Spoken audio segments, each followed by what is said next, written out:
Peace, Myron, always. I'm so Sister J. I'm so Sister D. And I just wanted to say thank you for all the people who helped to the medical fundraiser for my uncle Taalik. And it has meant so much to us that you would help, because without you guys, his life would not be possible and we would not be with him today right now. And I just want to say, for all of you that helped and that donated, I would really like to give a big thanks, and I hope I can meet you one day and say thank you in person.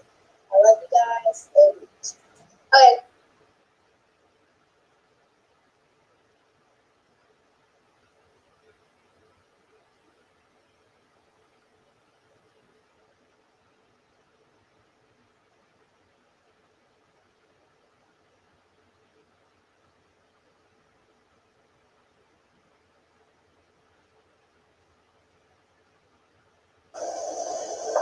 God is on trial. I ordered this book from Amazon, and I must say I've read it. It's very well written, very thought-provoking.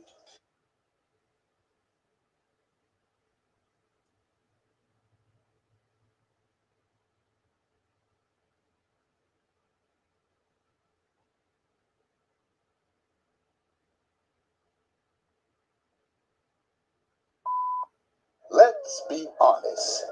If black folks are going to get reparations, then they're going to need a four-star general's approach to it. It will have to be approached in an organized, sustained, military-like way. A flamethrower of a man will have to be the keynote speaker concerning reparations. Brother Malcolm would have been the perfect man to go into the United Nations to pressure the power structure to give us reparations. But he's no longer with us, and his brothers who helped stop him haven't picked up the tab. They weren't serious. If reparations is going to be addressed, then a serious individual like this brother named Taalik Ibn'rad should be sent to the UN to speak before the General Assembly. Taalik has the qualifications to be taken serious. He's been consistent in his seriousness. He's a man that's not going to go into the UN and bite his tongue. He's going to express how he really feels. He won't modify his delivery. He won't flip the script, buck, bow, smile, and beguile. He'll let the power structure know how black people really feel and why they need restoration for the mental and spiritual destruction done to all of us. Go get him. Wake him up in the middle of the night and bring him to New York. He'll come in a clean but wrinkled undershirt with a loose-fitting collar. He might come in a robe, maybe in a suit. He might drive a truck to the UN. But you can rest assured, Taalik will be coming as himself. And once the world hears him, the fight for what black folks need will be over. It doesn't matter if Taalik is the opening or the keynote speaker. All you have to do is hear him, and you'll be hooked. What? Meet you at the old Autobahn so we can rally up and organize the people? Haven't you heard that place is always closed? The old ones in the power structure vowed that they would never again give the people that kind of space to assemble. They are scared of Malcolm's ghost now returning to the crime scene. That's why that place is always closed.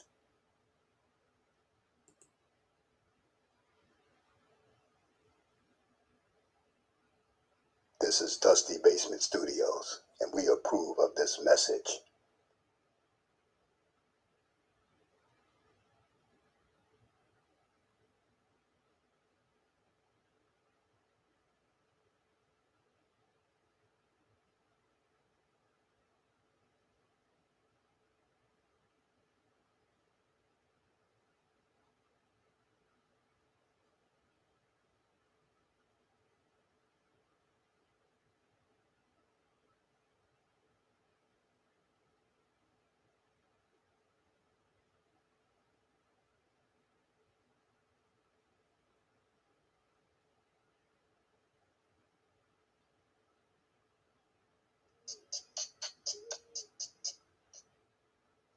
Set in Philadelphia, follow Camille Ebony, as she discovers the woman she was meant to be, in the blink of an eye, seemingly when her marriage, career, and life are rearranged, when a cool stranger enters the mix. She realizes for the first time in her life that she is able to throw caution to the wind and just be herself without any label or duties attached. All things must come to an end, though, and once again Camille finds herself taking on the requirements now of wife and mother. But when she is called upon to do one more favor, the journey to the heart of the matter continues, and she comes face to face with the realities of the girl she once was, the person she has wanted to be, and the woman she is. On the road to self-discovery, Camille soon realizes there must be some casualties.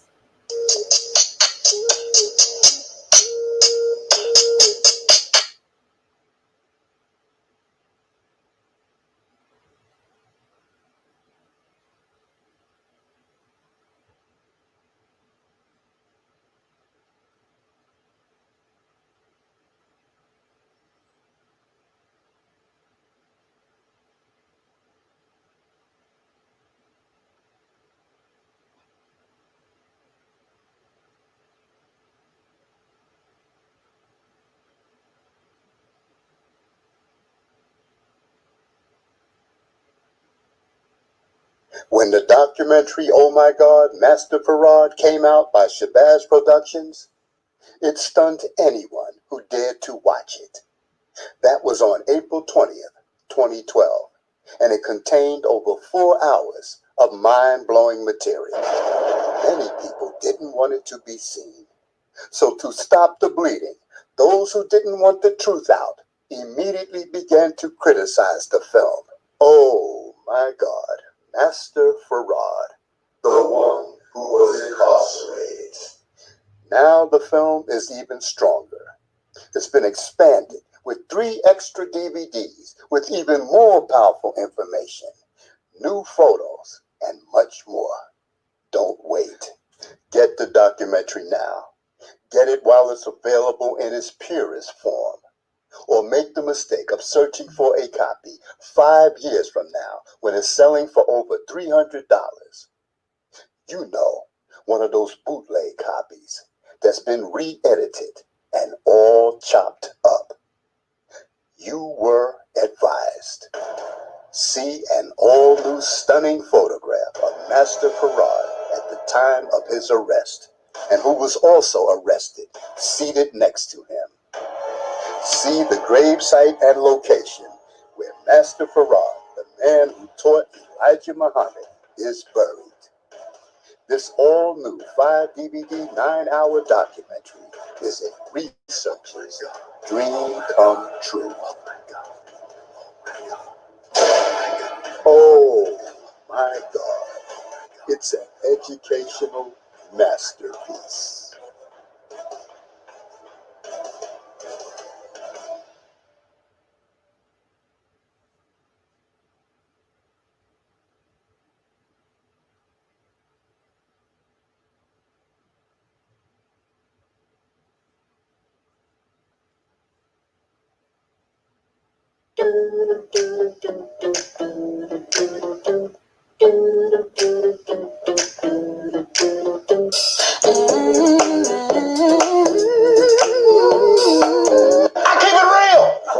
Because I keeps it real like that. I keep it real.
Well, howdy, partner. How you doing out there? Tell you where you land. How you doing out there? As always, in the name of our ancestors, peace forever and always.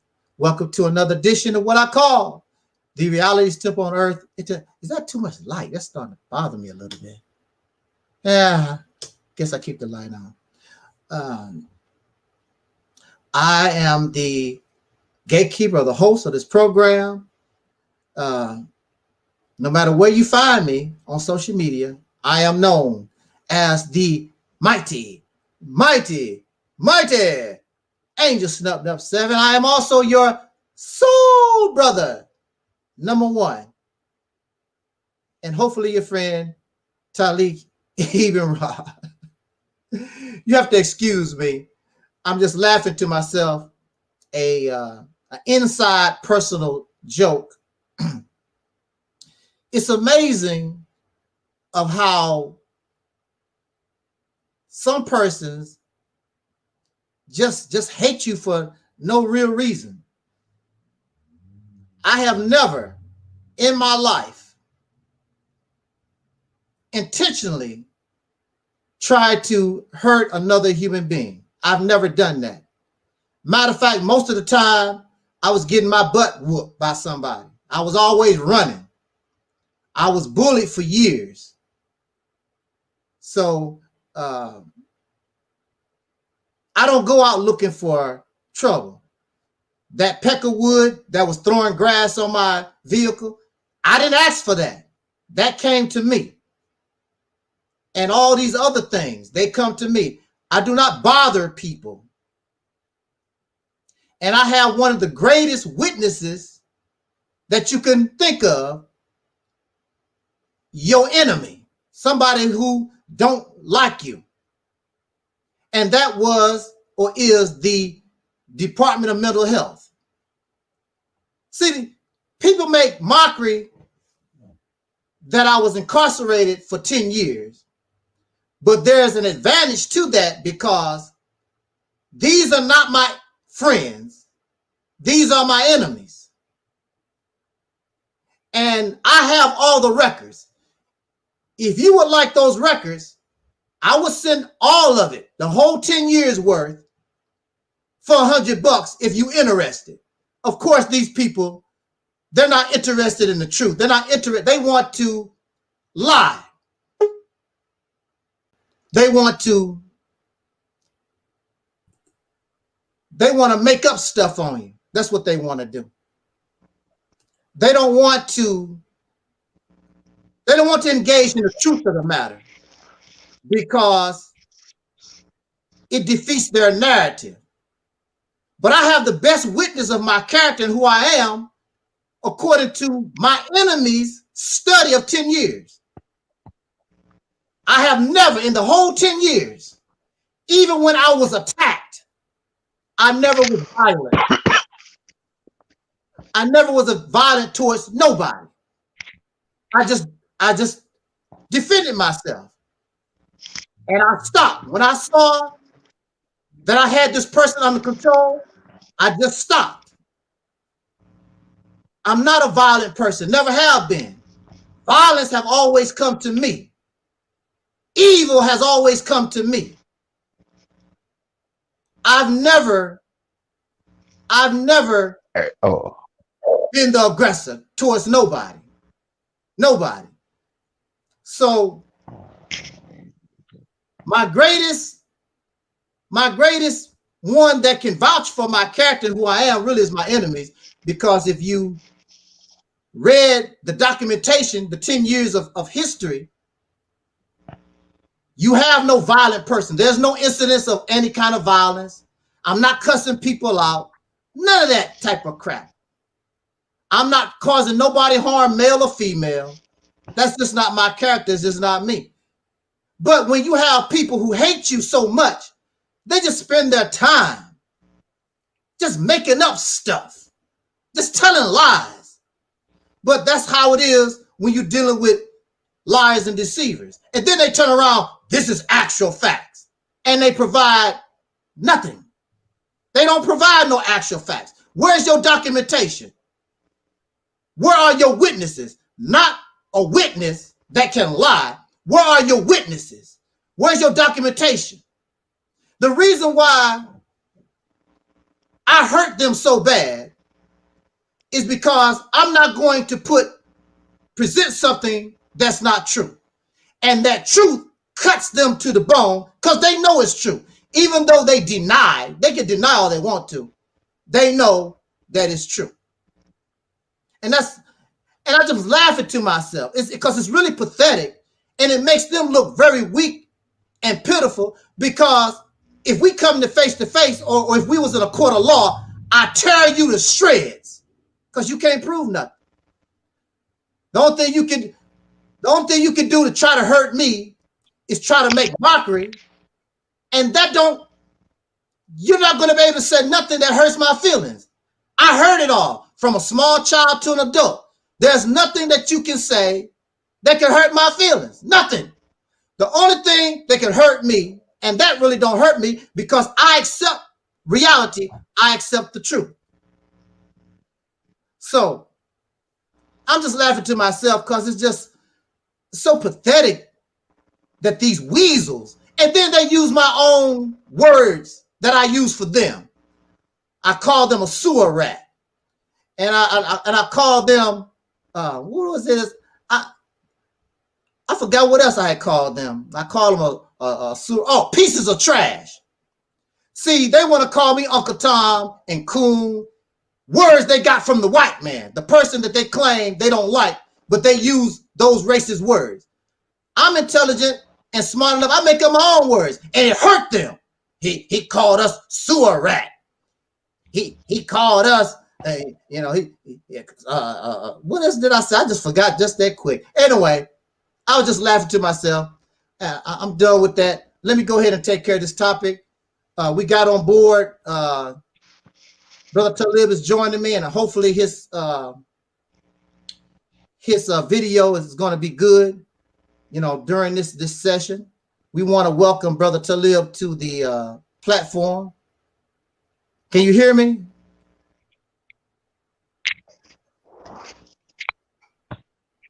Can you hear me, Talib?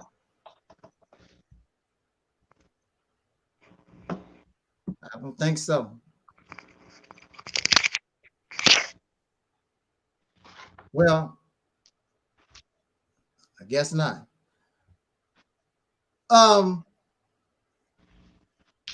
The topic that we chose for these few minutes is forcing your dirty religion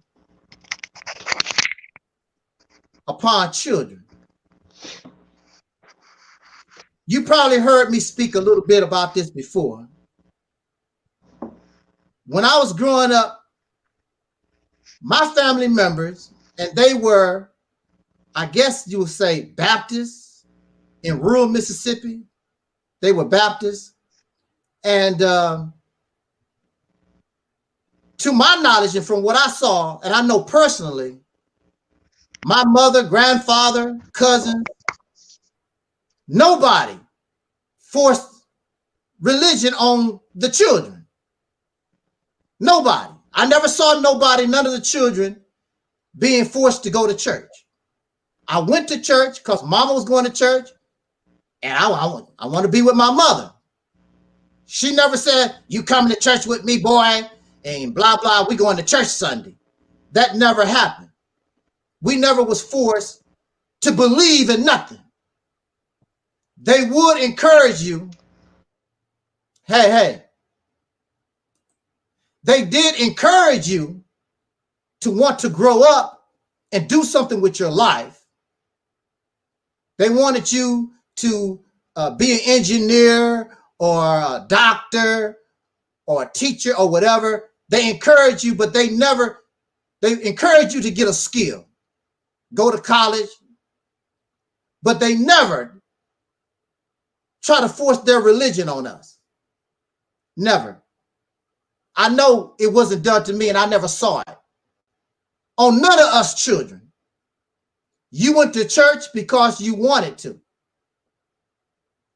And I give the utmost respect to my people for doing that, because that belief is your own personal journey, your own personal decision. As a child, you don't know what that's about. Even though you get taught, you cannot comprehend what's going on at all. You just there in church.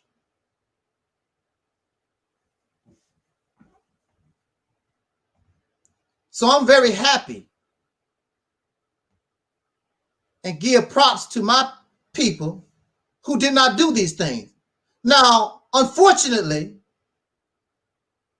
they were rare, because you and maybe somebody you know, and I know I saw myself, I saw children being dragged, actually physically dragged, being made to go to church or to the mosque or whatever.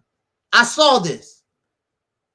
I saw a little girl, and it's fresh in my mind like it was happening yesterday. I saw her mother. She was dragging her. You got to come, go to church. Got to come to Sunday school. And that little girl was just crying herself to death almost. Didn't want to go. Go for what? That's your thing. A child's mind, little boys, babies, don't comprehend this. Hold on a second.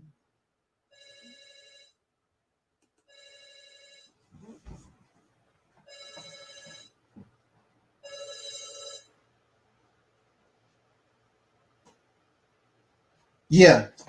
Yeah, this ain't gonna work. Yeah, I already see it. I got you on speakerphone. Yeah. Anyway, I'm in the middle of a talk. We get to you in just a second, bro. So I saw this.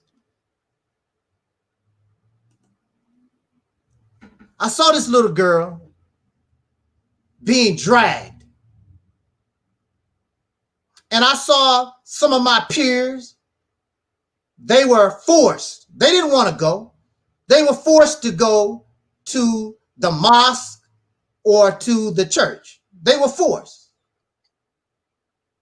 It was not because for some reason they decided, oh, this is exciting, I want to go. Most children find religion boring.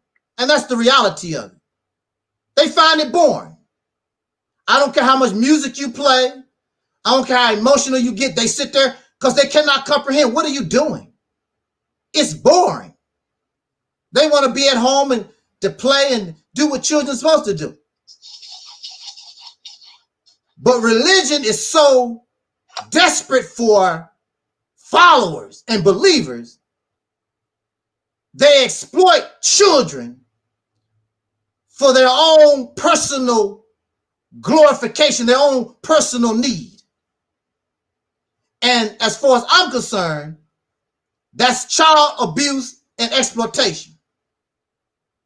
I remember my friend living in a Christian household,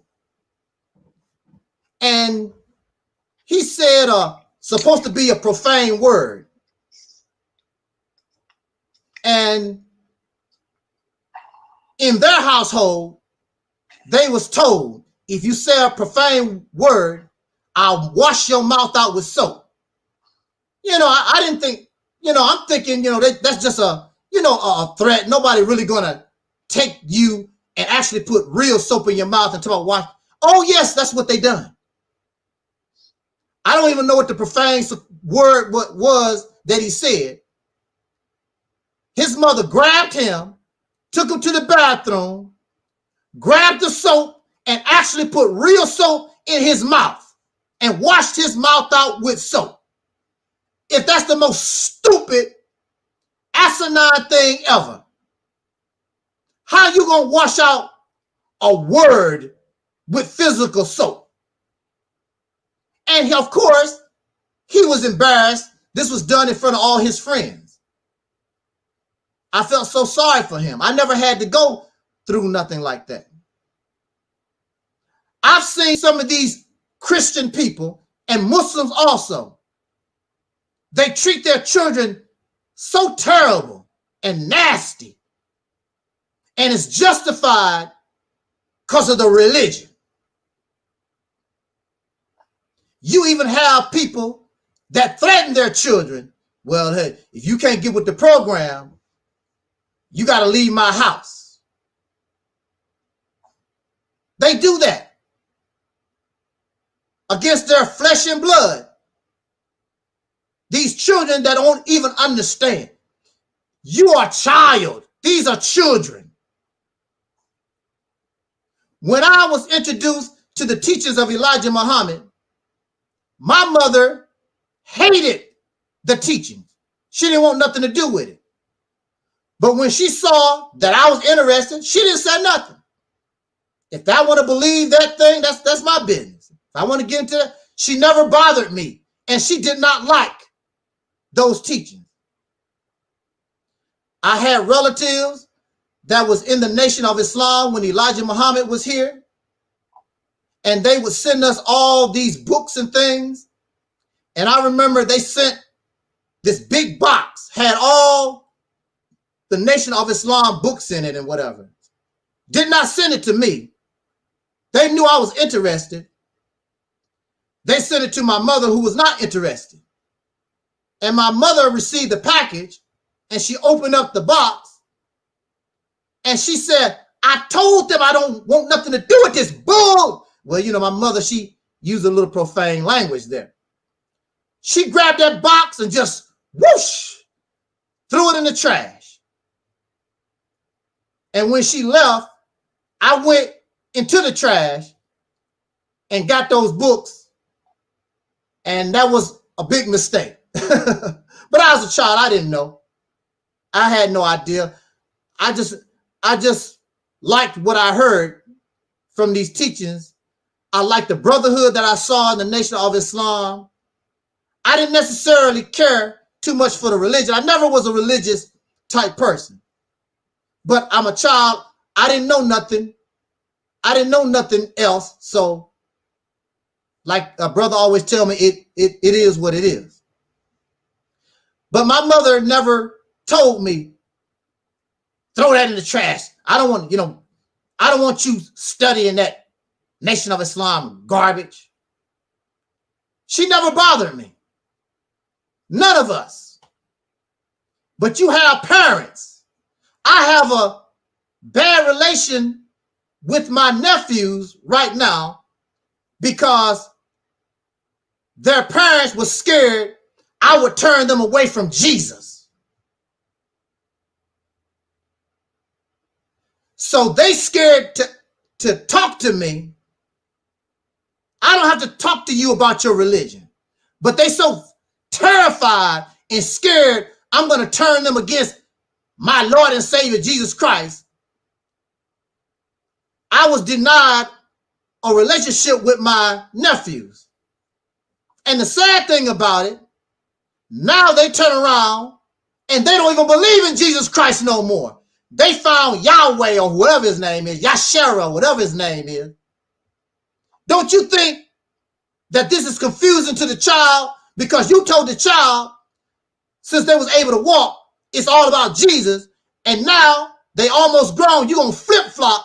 Now you're going to tell them it's all about Yashara, Ezekiel, whatever the hell, this new God that you into. I always was the same. I didn't flip-flop. Once I came into real knowledge, I stayed there. I'm not a flip-flopper. I've been who I am today as I was yesterday. There is no change. You can't convert me to your religion or your spirituality or none of this make-believe Disneyland fairy tale stuff.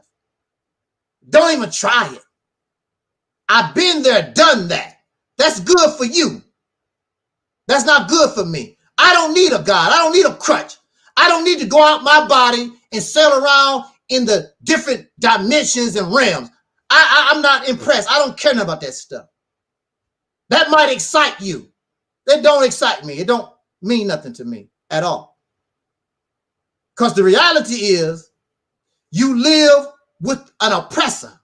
And when you finish flying out your body, when you finish hollering and screaming about Jesus Christ and Muhammad and the mother plane gonna come back, when it's all said and done, you still live with your enemy and you depend on your enemy and your oppressor for food, clothing, shelter, electricity, and gas, all the things that you need in order to survive. And all your mother planes and flying out your body to different realms don't help us. Has not done nothing to help us.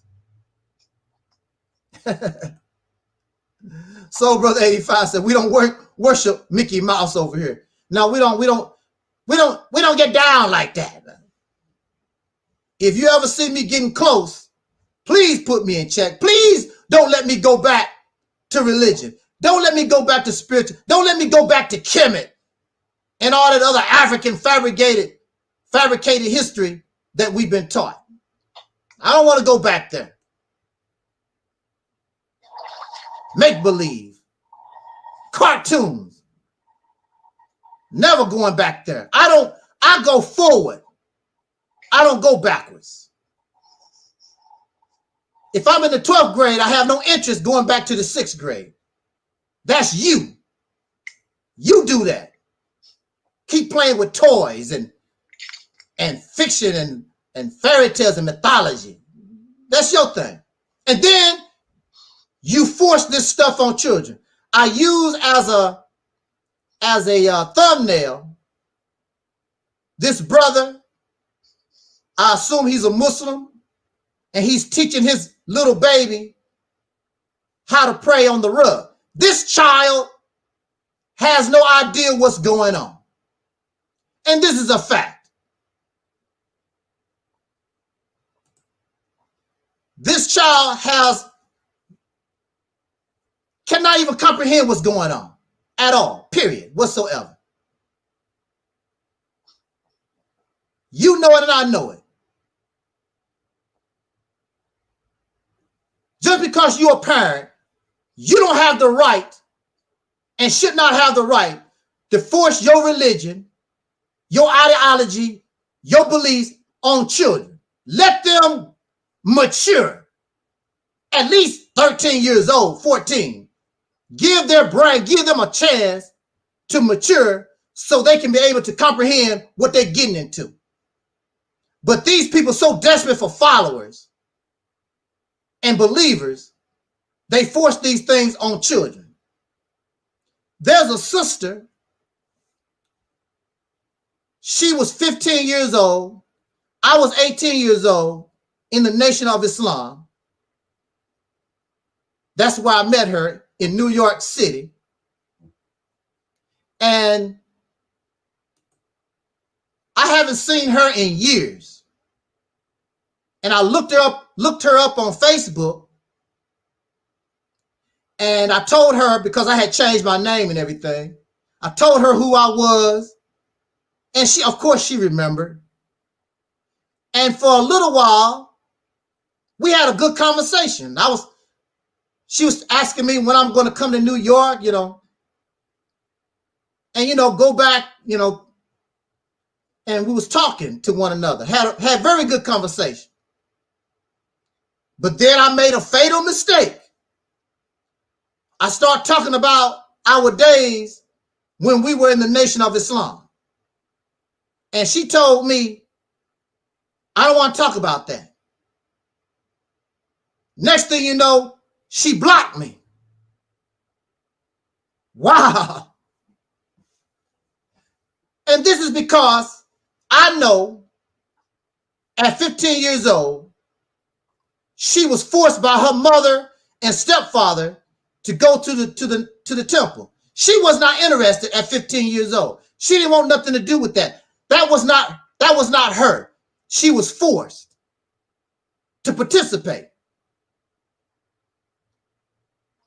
And when you look at her Facebook, you see she has nothing to do with no religion at all.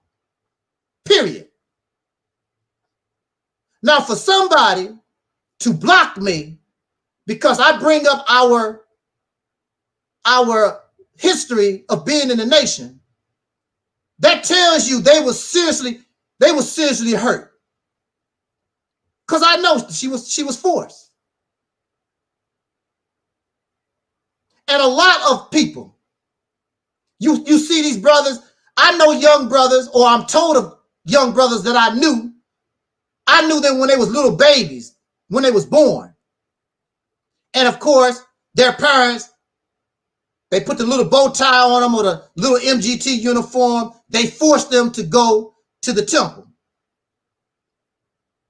I heard some of these children are in prison. How can you be raised in the church? How can you be raised as a child in the Nation of Islam, in religion, and then you end up serving life in prison? Because the first prison was the religion. The first prison was that spirituality, that ideology that was forced on you as a child. That's what caused. And so, since these religions and spirituality and these ideologies are forced on the children, when they get to a certain point in their lives, many of them rebel. And they become total opposite. They become total opposite of what the religion or what the ideology is supposed to teach. They become hate-filled toward it. They don't embrace it. They hate it. The young brother that I told you, his mother washed his mouth out with real soap. When he got of age, he became, oh man, woo, undescribable. Of course, he went to prison. Of course, he ended up involved in criminal activity. And when he got of age and he was able to rebel against his parents, he did a number on them. He rebelled. I mean, just, it's their fault. Now, of course, all children don't experience this. Some of them become good slaves. I want to pass this lie. I want to pass this fantasy down to my children. Of course. The same way that the slaves passed down this mentality to get along and accept being a third, fourth, fifth class citizen in this country. But then you have those who rebel, like Nat Turner and many, many others that we don't know. But the majority,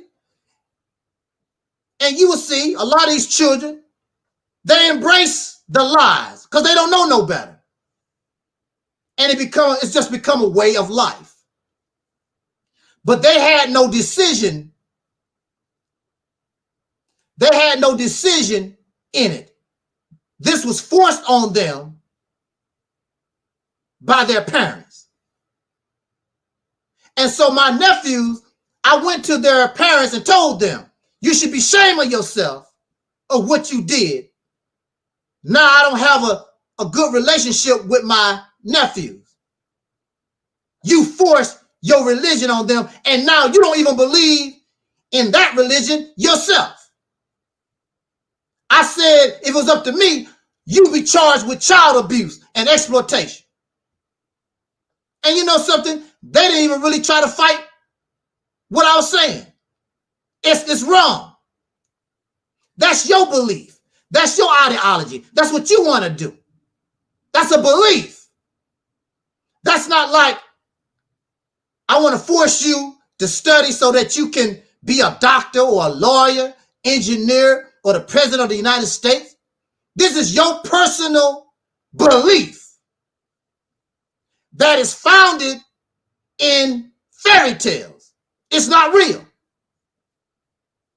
That's why you have to believe, because a lot of the stuff that you're being taught, it's not real. And we force this on children, on innocent babies that don't, victims.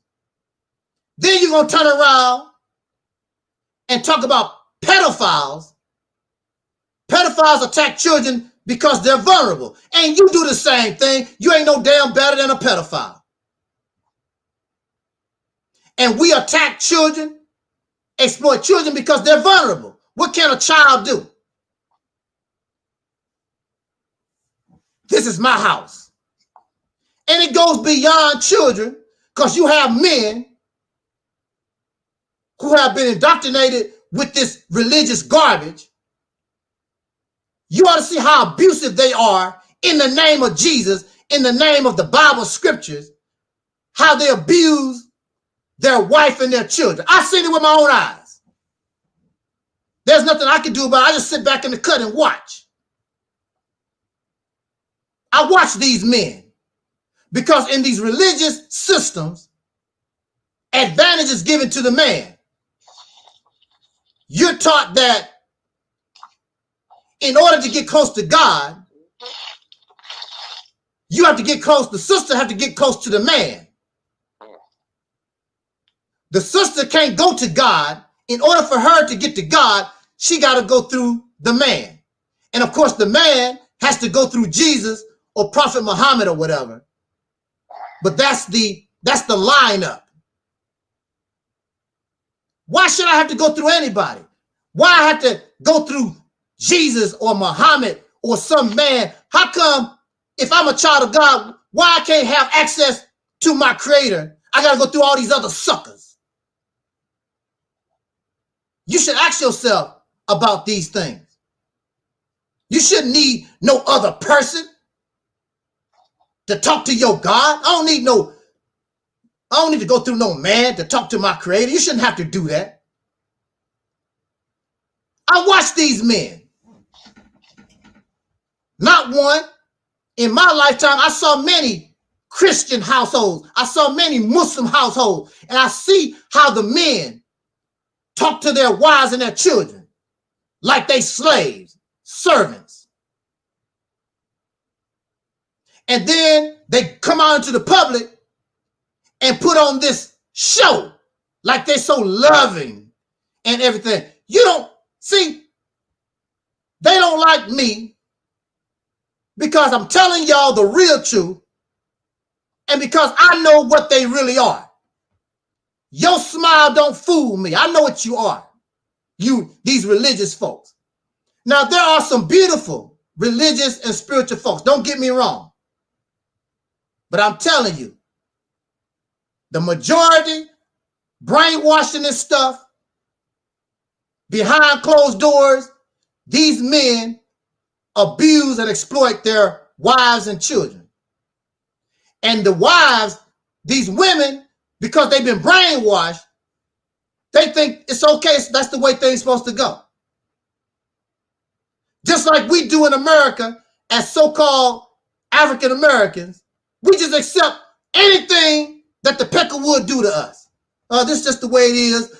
It's going to get better. And because you got that religion and spirituality, you docile and you let things be what it is. Just give me an extra biscuit at dinner time. I'll be all right. Whatever.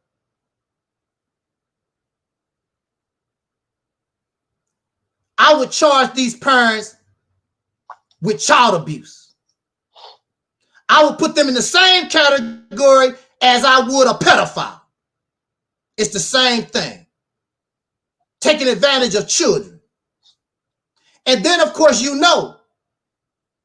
in some of these churches and mosques, whatever, you do have pedophilia. You have fathers raping their daughters and sons. And these women, their mothers won't do nothing about it, know about it, but won't do nothing about it because he's close to God. And if she stand up against him, how's she going to take care of herself? She allow him to be the ruler.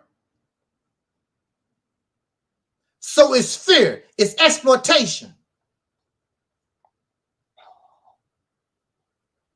I would never do that. All over the world, children are being forced into religion and spirituality from birth. And then you ask these children about what they believe. That ain't what you believe. That was forced on you as a child, just like me. And it's still in me. I have to be careful to keep it in check. That fairy tale stuff. It's part of me. I was raised on it from a child. It's not my belief. I'm not saying, like I told you, my people did not force the religion on me, but I still was influenced by it because that's all that they knew. It wasn't forced on me, so I'm still getting those teachings. Those things I should not have. Those things, Islam and all these religions, as a child, those things should have been kept away from me. Because as a child, you don't know. You don't know what's going on. You don't know how that stuff is going. You don't know. You're not allowed to be a child. This man on this thumbnail got his little baby. The child looked like he only looked like he's 2 or 3 years old. He bowing down on a rug,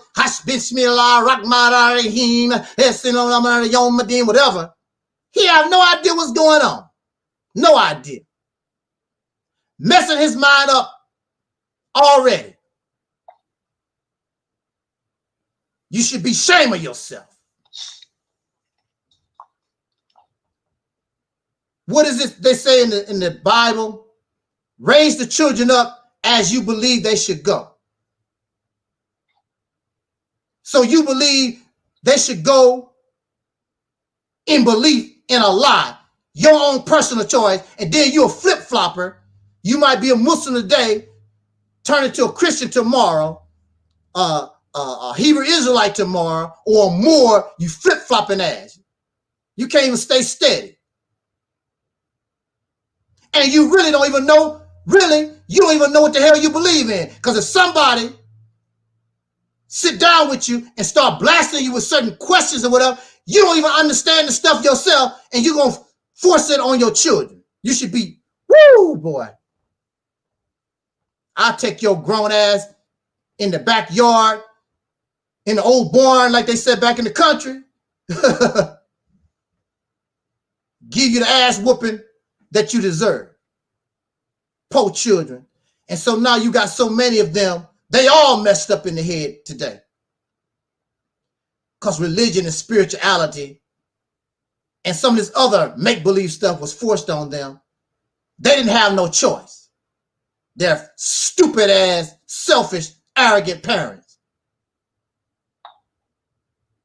So on that note, I basically said what I want to get off my chest. We have Brother Taalik had technical difficulties and the video wouldn't stay, but he's here on speakerphone, and I'm going to pass the mic to Soul Brother Taalik. Okay. Yes, sir. Thanks for allowing me on this panel today. Yes. Wow, I see the passion, brother, in your voice. I hear the passion, yes, sir. And to add on to, just piggybacking off of what the brother just said, I've experienced similar things in my own family as far as this religion thing, because that is amongst one of the reasons, amongst other things, is why I do not get along or communicate as much with relatives. And primarily also religion does have something to do with that. Mm-hmm. And, I just over recently ago remember a couple of times, or 1 or 2 times, a distant relative who I still talk to saying to me that my late grandmother, who died when I was only still 11 years old, would have wanted me to be a pastor, Mm-hmm. And see, this is the thing. Going back to piggybacking off of what you said, this is the thing when you talking about from generation to generation, this religion thing being passed down to the daughter's son, to the grandson, to the granddaughter, you know, that type of stuff, and then on to their children, you know. And see, this perpetuates slavery. Mm-hmm. This is what continues on perpetuating slavery. And, you know, this tradition stuff called religion, which is definitely one of the most damaging, divisive tools that keep not only families apart, but people apart in general. Mm-hmm. This is what divides humanity altogether. Mm-hmm.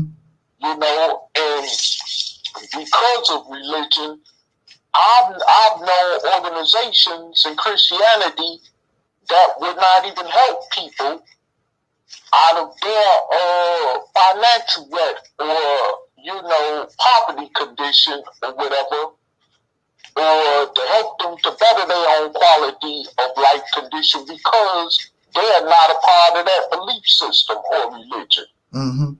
You know what I'm saying? And if it's any real, true, living God that exists, why would he approve of something like that according to the religious ideology? You see what I'm saying?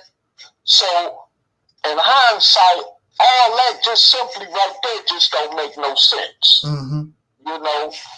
And the thing about it is that this is also why I say to those, you know, who've been raised up or who have family that have been raised up in religion or whatever, you know what I'm saying? Take a look at what you see going on around you and ask yourself, what kind of God would allow all this to go on even within his house? Mm-hmm. You know what I'm saying? You know, why would God even allow evil to go on, period, in the earth? If mankind would just live in peace,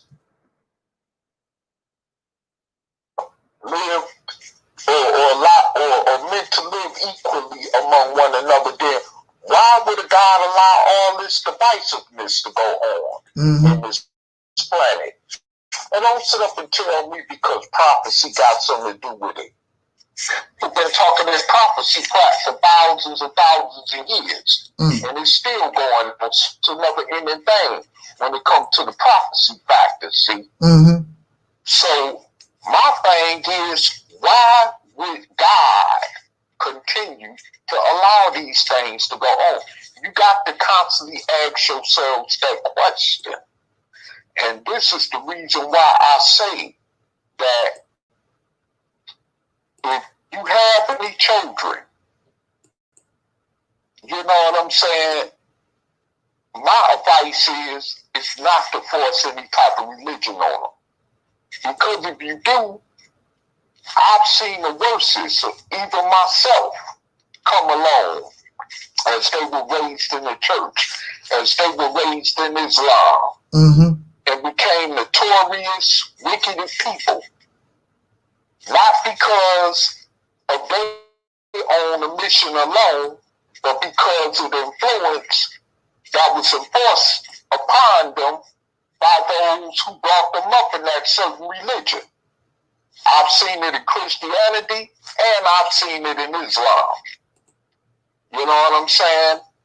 And when you sit up and tell me that religion ain't got nothing to do with it because everybody is accountable for their own actions, well, also influence has a lot to do with how their actions is carried out too. People just don't,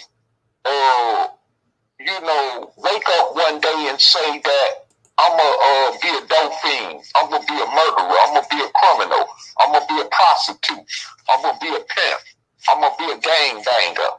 You know what I'm saying? Or I'm gonna be all these other different sorts of things that's, associated with evil, as they would say, you know.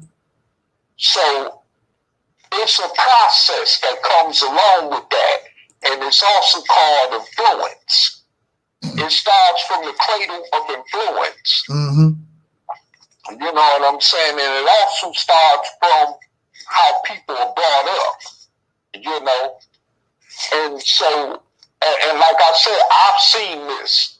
I mean, you know, now, mind you, there are some children who were raised up in religion that were well educated and don't have felonies on their record because they chose not to get into a life of crime.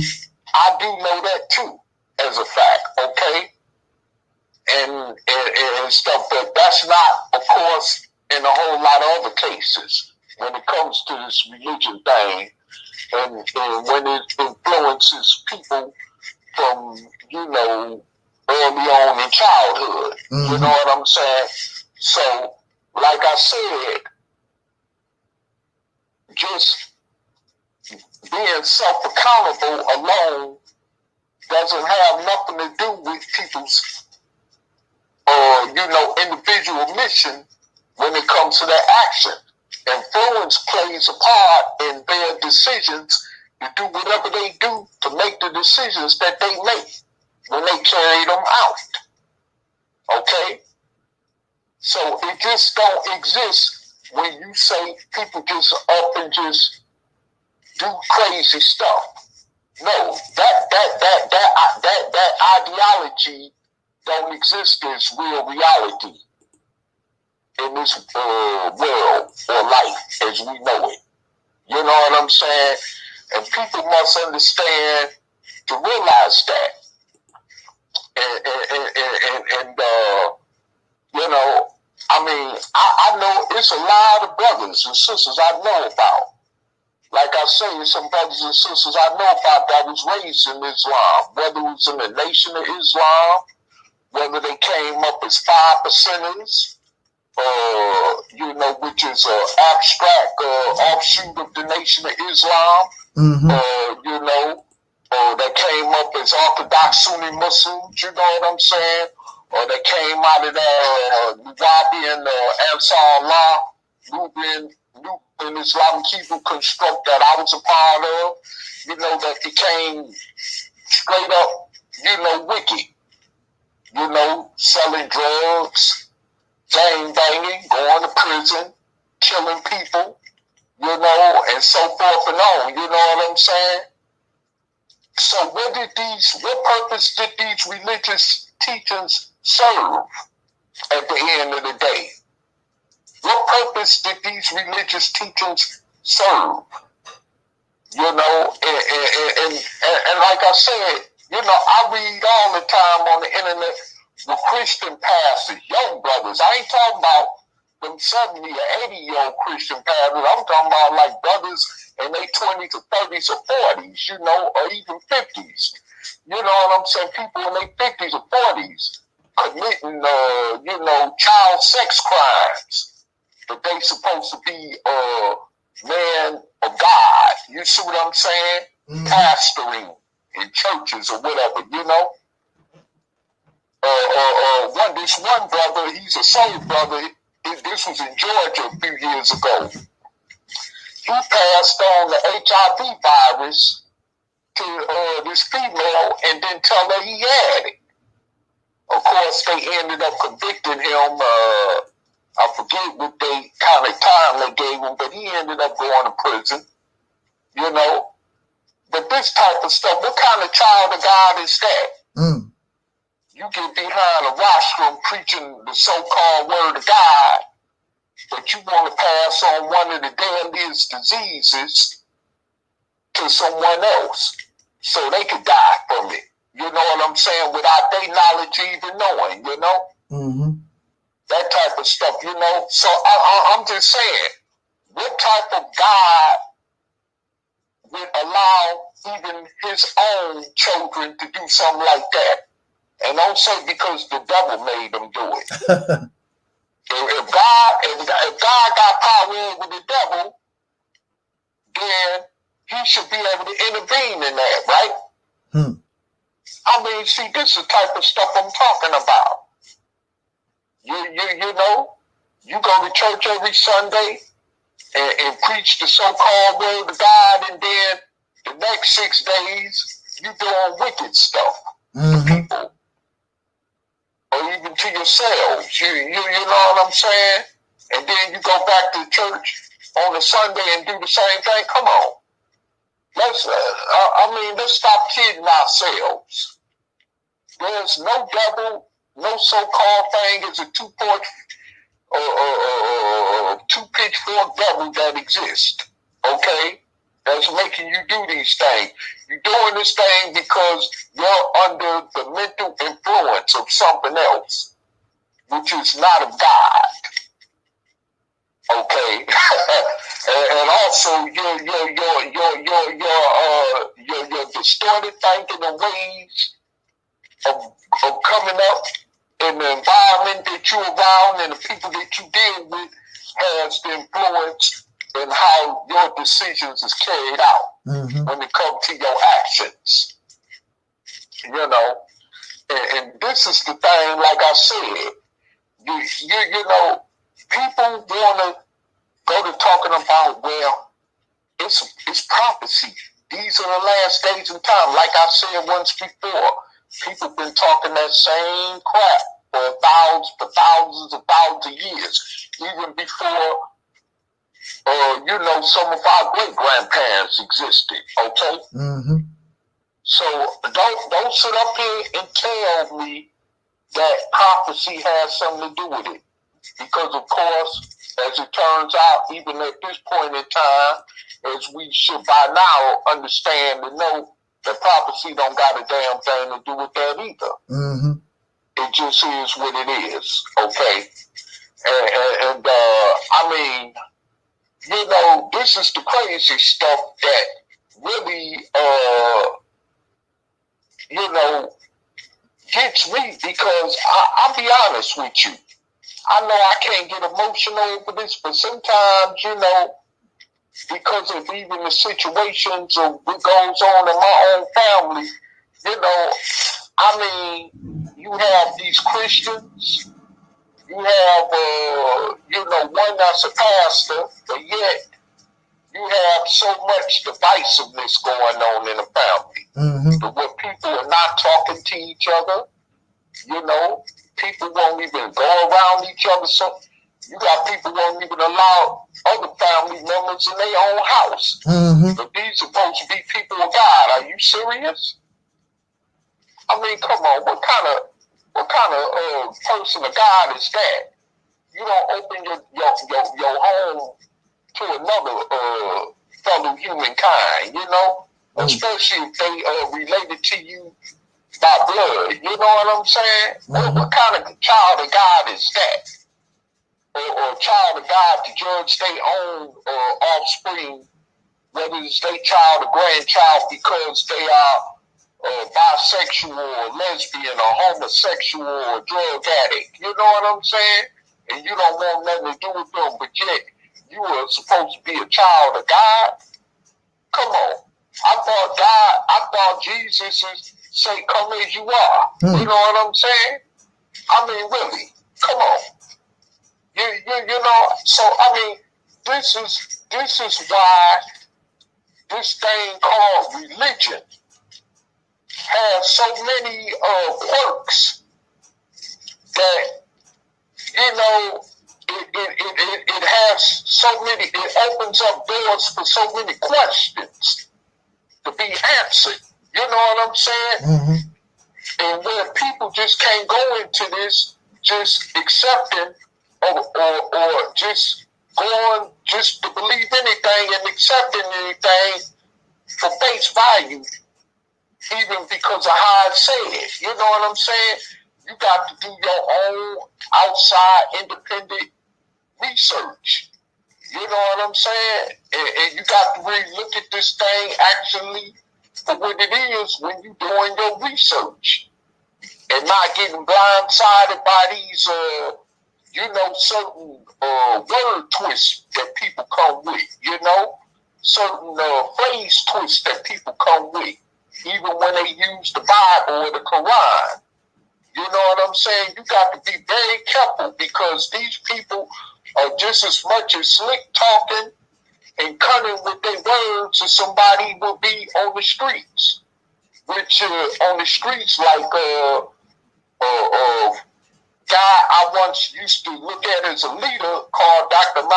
Xavier used to call the gift of gab. You see what I'm saying? So, I mean, you know, this is the thing you got to look out for.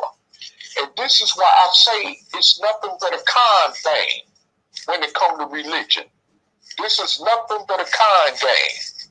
It's always been, and unfortunately for our brother Malcolm X, you know, he saw this with the Nation of Islam, although he stuck with Islam under the pretenses as being an Orthodox Sunni Muslim once he left the Nation of Islam.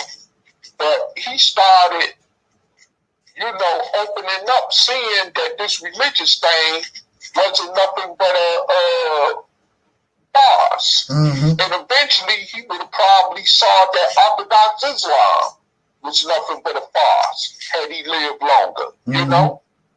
Because he was really about trying to change our people's condition, you know? And that's why he separated religion from the actual struggle of our people's plight when it comes to liberation. That's why when he formed this organization called the Afro-American Unity Organization, he separated the religious part from the actual liberation side of it. All you got to do is go do your research, as those of you say you do, you know? And because he knew that with the influence of mixing religion with it, instead of keeping religion as a personal thing going, that he knew that long as you did not mix religion with it, the liberation aspect of things would improve. Yes. You see what I'm saying? So, you know, you got to leave that religion thing out of it. And if you want to stay religious, that's your business. But don't,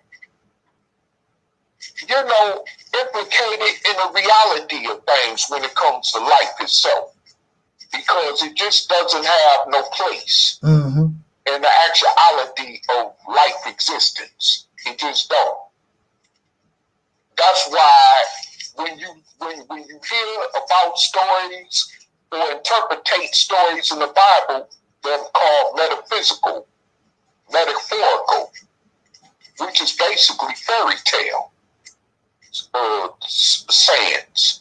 It comes from fairy tale sayings. I remember when I was doing time, and a brother told me if I want to go really find out about the truth of the book of the book of Maccabees, or the book of I think Malachi, and these other different books of the Bible, he said, go to a metaphysical bookstore, and you will actually get books that will tell you about how those books came about.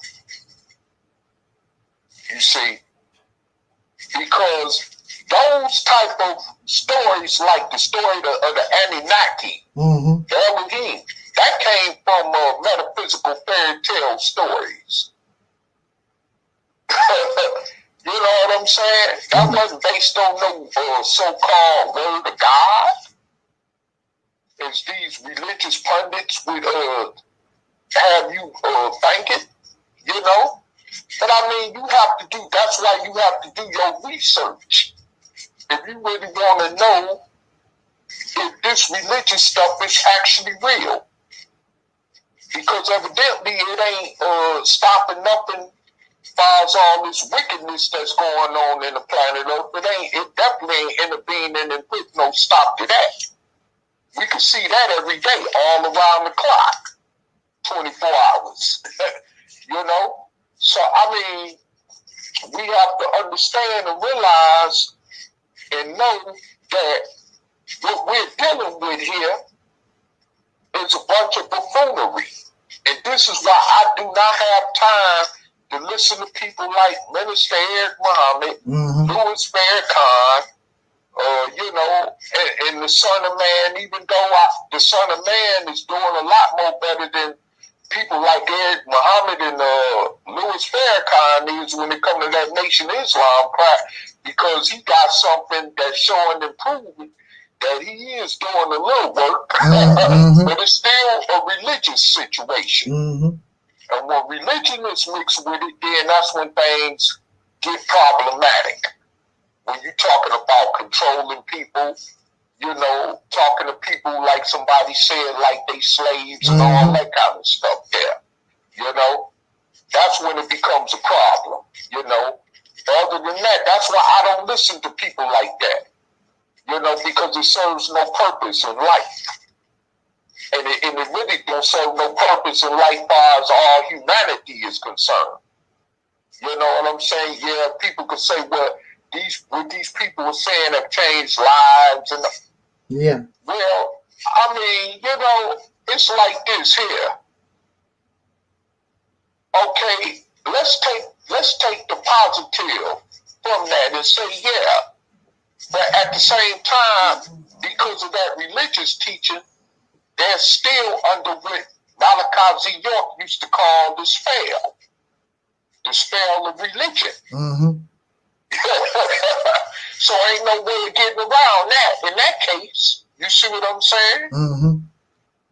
Because had it not been for the religious teachings, them same people would have still been out there on dope, selling dope, gang banging, killing, murdering, going to prison, raping and prostituting, and who knows what else in the wicked world of what they call evilness. You see what I'm saying? So that was only a ploy to bait people in onto their personal religious slave plantation. Not that they gave a damn about these people coming from lives that was unfortunate as they were before they came into those religious constructs. You see what I'm saying? So, I mean, we got to really look at this thing for what it is.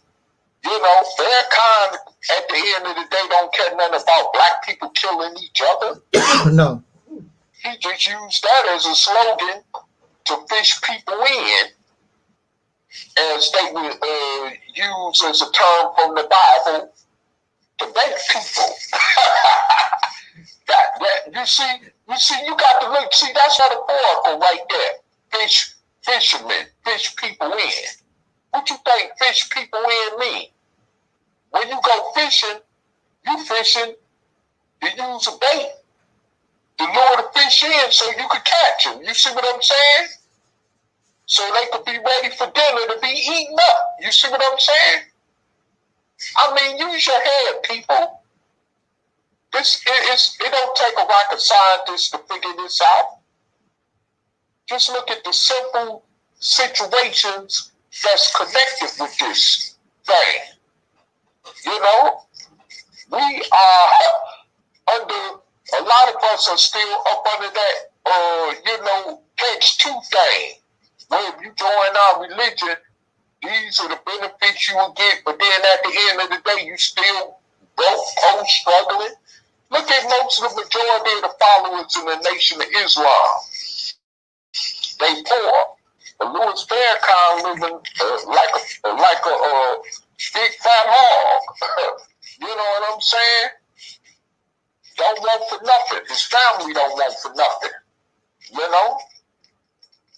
But the rest of his followers still struggling from paycheck to paycheck, not knowing if they gonna even be put out or evicted from the way things going right now in this country. You know what I'm saying? With this pandemic, a lot of them don't even know if they gonna be homeless the next day or what. But Farrakhan and his family ain't got to worry about that. Nope. You see what I'm saying? So, I mean, this is the stuff I'm talking about. The same go for people like Crawford Dollar, you know what I'm saying? And the list goes on. You know? People got to wake up. T.D. Jakes, you know, and these other people, you know what I'm saying? They could care less. You know, I heard just like Muhammad Ali, you know, pockets was being, you know what I'm saying, dug out, like lit after he had got with the Nation of Islam. You know what I'm saying? The same thing happened to another boxer named Evander Holyfield, who kept giving this money to Creflo Dollar's church. And from my understanding, that's one of the reasons why he ended up, you know, in the unfortunate financial situation that he ended up in. You know what I'm saying? These people don't care nothing about you. You know what I'm saying? This nigga Creflo Dollar, you know what I'm saying? He got this big old plush church down in Atlanta, $1 million state-of-the-art church with an ATM machine in it, inside of it, you know what I'm saying? But yet, he got people still donating $65 million just so he could buy a new jet plane. And people stupid enough to give it to him. You know what I'm saying? And this is what I'm talking about, not knowing where they next bread and butter gonna come from, where they next rent money gonna come from. You see, where they next bill money gonna come from. But do he give a damn? Okay, we know the word is in those, right? I mean, this is what I'm saying. You know, and when you go to them, the first thing they gonna tell you is, you got to pray to God. You got to pray to Allah. You know, you got to have faith that the Creator is going to provide for you. But you started giving your physical resources to them to help them survive, right? Come on. I mean, this religious game, this is worse than an adult game. If you ask me, I mean, for real. And it's legal. That's it. The 501, what they call that, brother, 501 KC or whatever, that allows them to get away with doing this crap, you know? So this is why I say that, man, we got to understand and wake up that to the reality that this religious thing is nothing but one of the greatest downfalls, if not even the greatest downfall of all humanity, all over the planet Earth. And with that, for now, or at least I rest my mic and I pass it back to the brother.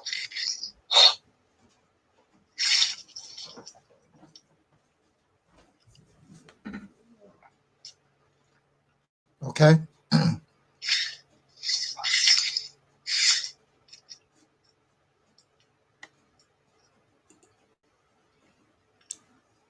Show you right.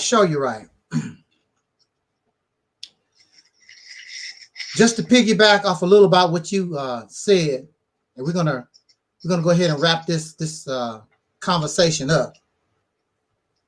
Do you remember a story when you was a child? It was called The Fox and the Grape. It's called, you know, Aesop's Fable. Do you remember that, being taught that as a child? It was called Aesop's Fable. It was one of Aesop's fables, The Fox and the Grape. It was about a fox that was hungry, and he saw some grapes. Okay. And then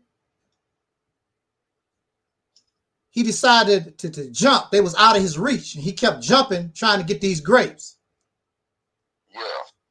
And he wasn't able to do it. No matter how hard he tried, he wasn't able to get the grapes. And he said, I didn't want them grapes anyway. And, you know, he went on about his business. And so the lesson, I mean, there's a good lesson in that, because the reality was that the fox, you know, really wanted the grapes, but he gave up. Right. You know, gave up trying to get the grapes. Right. Now, See, we was taught that, but right off the bat, something is wrong with the story. Even though there's a good lesson in it, there's something wrong with the story. Do you know right off the bat what's wrong with the story? I didn't know as a child. I didn't trip off of it, and probably nobody tripped off of it. You know, when you first hear this story about Aesop's, you know, the fox and the grapes.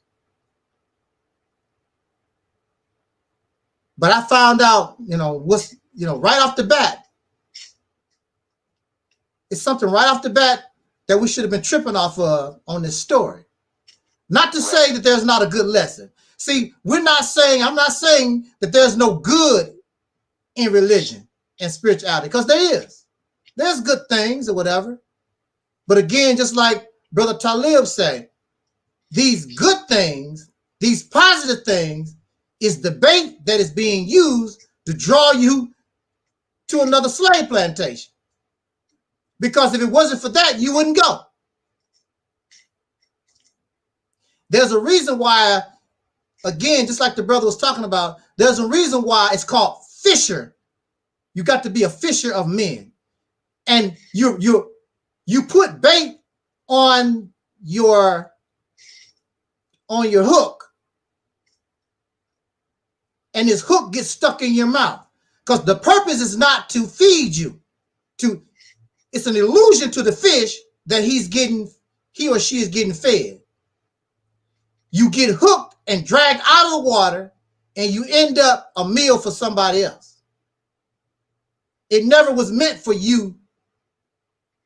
That bait never was meant. It was just something to draw you, to get you hooked, so that you can be used for the benefit of another.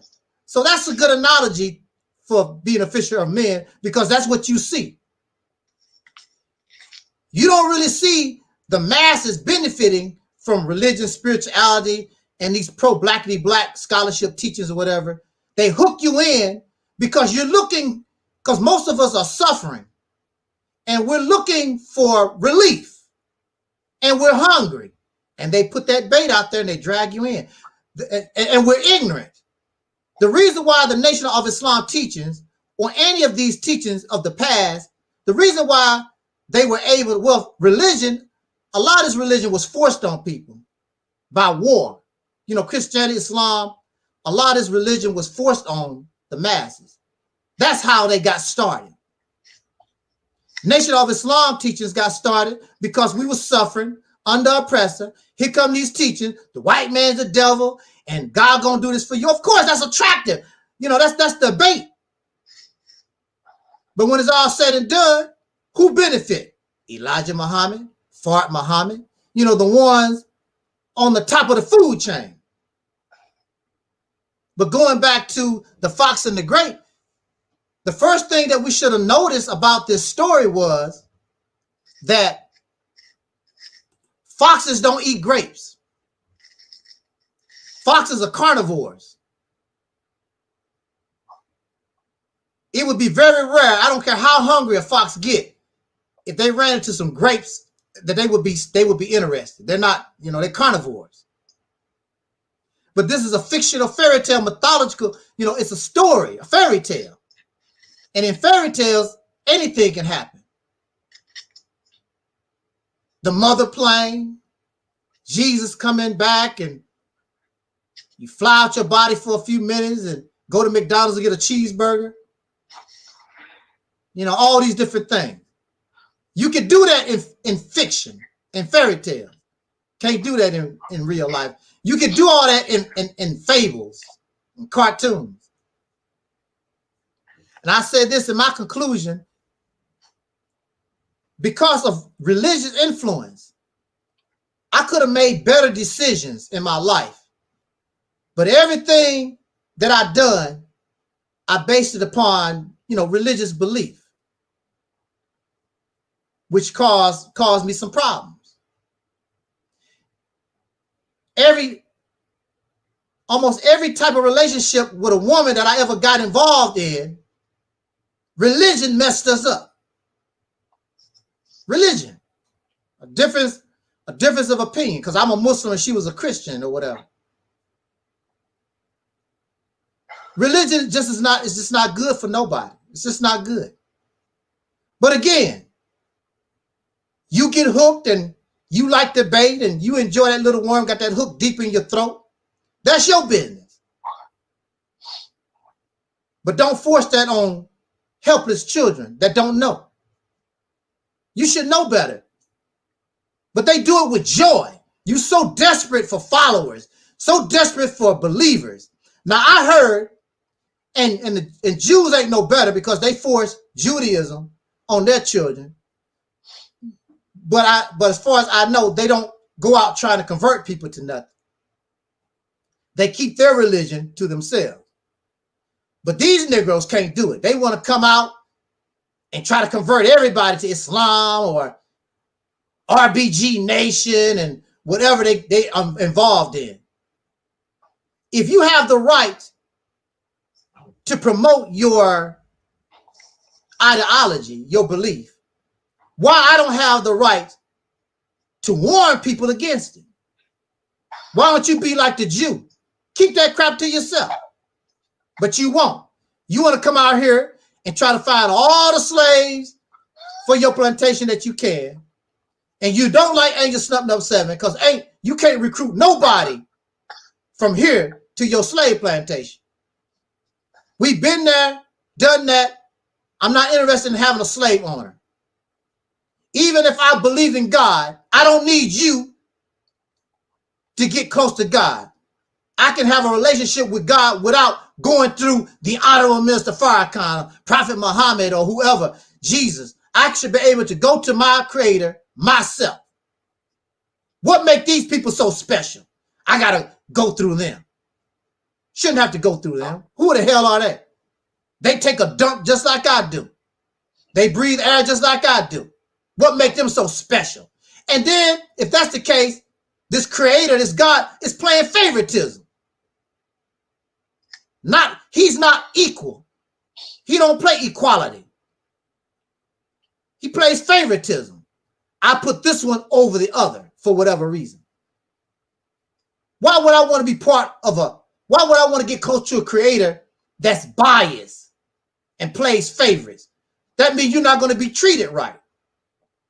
That means you're going to end up abused and exploited. And we don't do that here. We've had enough abuse, exploitation. We've had enough fairy tales, cartoons, and lies and deception. We don't do that here. Absolutely. We are the true free. We are 1000% liberated in the mind here. We are free. We are what you pretend you want to be, but you're not. We are free and we're liberated in our minds. The only thing we need to be is physically liberated and everything will fall into place. But that's not my decision. That's not Twin decision or Nat or Marquise or Soul Brother or Lance or Don. That's not our decision. That's the decision of the people, what they want to be. You want to be a slave forever, or you truly want to be liberated? So we invite you to Soul Liberation Day 2021, December 28th, 2020, and learn about the Mississippi Campaign, learn about your true and real liberation. 4:30 p.m. Central Time next Monday. And let's get together and have a good time. Enjoy each other's company. I'm pretty sure, I'm hoping that there's a lot of good words to be said. I have a nice rostrum from different places. It should be good, and I hope that I have a message for us that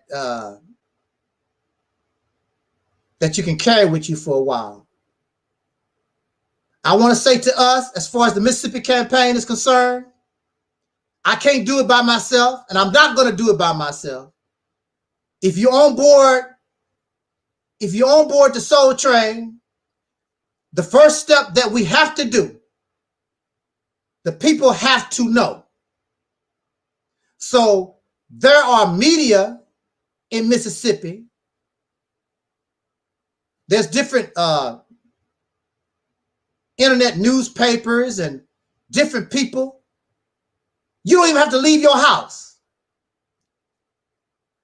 Just make up a promotional, you can send a promotional video to anybody out there, to media, to the Jackson newspaper or whatever.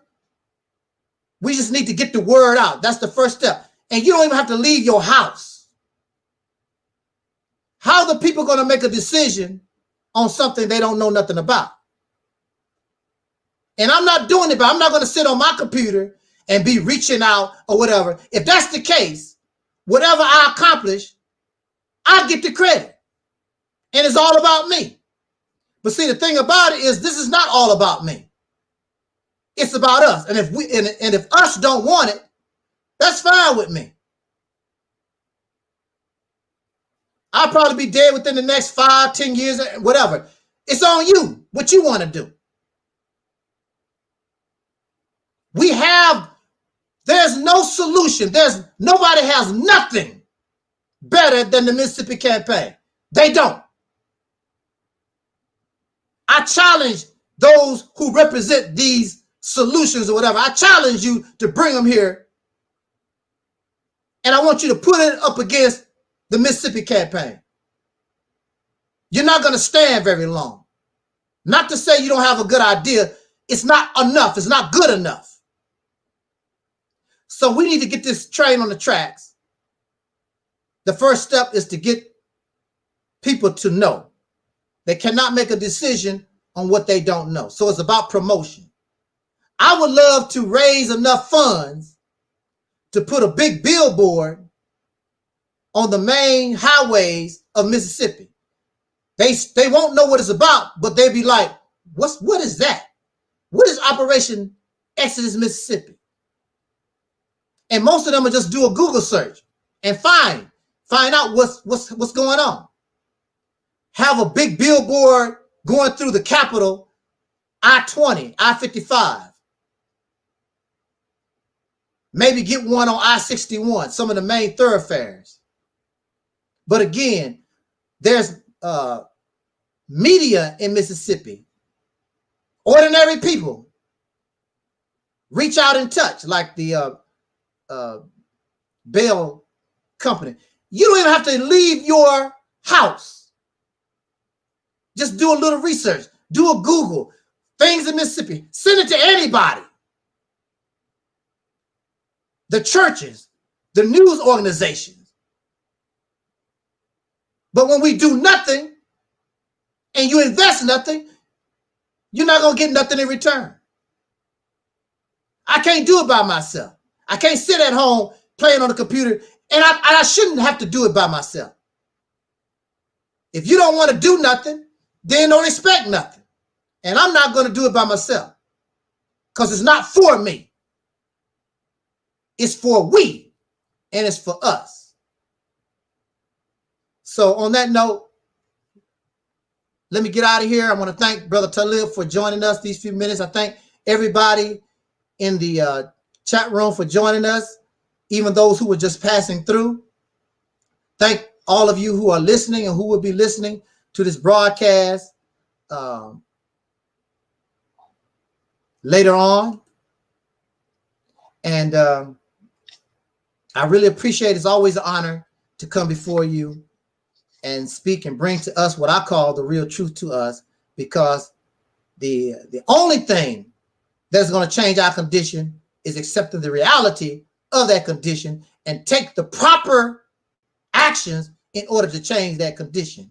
If you're taking actions and your condition is not changing, then you're doing something wrong. And some of us have been doing certain things for 10 years, 20 years, or whatever, and our condition is not changing. Clearly, you're doing something wrong.